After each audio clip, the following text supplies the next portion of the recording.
Sadashiva murder mystery ಭೇದಿಸಲು CID officers entry ಕೊಟ್ಟಿದ್ದಾರೆ.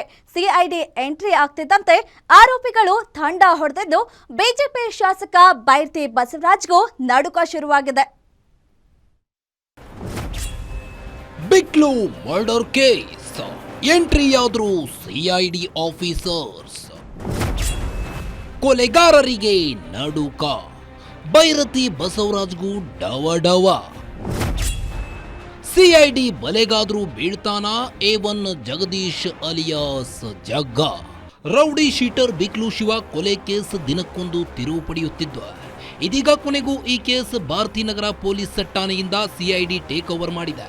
ಕೊಲೆ ಕೇಸ್ ಫೈಲ್ ಪಡೆದು ಪರಿಶೀಲನೆ ಆರಂಭಿಸಿದ ಸಿಐಡಿ ಟೀಮ್ ನಿನ್ನೆ ಪುಲಕೇಶಿ ನಗರ ಠಾಣೆಗೆ ತೆರಳಿ ಸಿಐಡಿ ತಂಡ ಪೊಲೀಸರು ಅನೇಕ ವಿಚಾರಗಳನ್ನ ಪರಿಶೀಲನೆ ಮಾಡಿದ್ದಾರೆ. ಡಿವೈಎಸ್ಪಿ ಉಮೇಶ್ ತಂಡದ ಸಾರಥಿಯಾಗಿದ್ದು ತನಿಖಾಧಿಕಾರಿ ಬಳಿ ಸಂಪೂರ್ಣ ಕೇಸ್ ಫೈಲ್ ಪಡೆದುಕೊಂಡಿದೆ ಎನ್ನಲಾಗಿದೆ. ಎಫ್ಐಆರ್, ಬಂಧಿತ ಆರೋಪಿಗಳ ಪಟ್ಟಿ, ಹೇಳಿಕೆ, ಪತ್ತೆಯಾದ ಸಾಕ್ಷ್ಯಗಳು, ಬೈರತಿ ಬಸವರಾಜ್ ಹೇಳಿಕೆಯ ಪ್ರತಿ ದೂರುದಾರರ ಹೇಳಿಕೆ ಸೇರಿದಂತೆ ಎಲ್ಲ ದಾಖಲೆಗಳು ಸಿಐಡಿ ವಶಕ್ಕೆ ಪಡೆದುಕೊಂಡಿವೆ.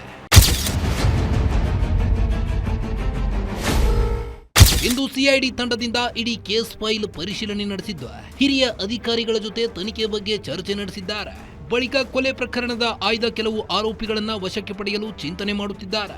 ಸೋಮವಾರ ಕಸ್ಟಡಿಗೆ ಪಡೆಯಲಿರೋ ಸಿಐಡಿ ಪೊಲೀಸರು ಆರೋಪಿಗಳ ವಿಚಾರಣೆ ಸಮಯದಲ್ಲೇ ಶಾಸಕ ಬೈರತಿ ಬಸವರಾಜ್ಗೆ ನೋಟಿಸ್ ಕೊಡುವುದಕ್ಕೆ ಸಿದ್ಧತೆ ನಡೆಸಿದ್ದಾರೆ. ಕೊಲೆ ಕೇಸ್ ಆಗಿದ್ದರಿಂದ ಶೀಘ್ರದಲ್ಲೇ ಶಾಸಕರಿಗೆ ನೋಟಿಸ್ ಕೊಡುವುದು ಬಹುತೇಕ ಖಚಿತ ಎನ್ನಲಾಗುತ್ತಿದ್ದು,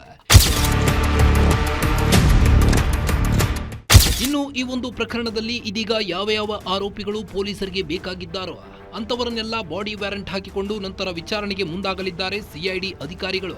ಇನ್ನು ಕೊಲೆಯ ಪ್ರಮುಖ ಆರೋಪಿಗಳಾಗಿರುವ ಜಗದೀಶ್ ಅಲಿಯಾಸ್ ಜಗ್ಗ ಇದೀಗ ಯಾರ ಕೈಗೆ ಸಿಗದೆ ಪರಾರಿಯಾಗಿದ್ದು, ಆತ ಸಿಗುವವರೆಗೂ ಈ ಕೇಸ್ಗೆ ಅಷ್ಟಾದ ಕ್ಲಾರಿಟಿ ಸಿಗೋದಿಲ್ಲ ಎನ್ನುವುದು ಸ್ಪಷ್ಟವಾಗಿದೆ. Ajay Kumar, crime bureau, guarantee news, Bengaluru.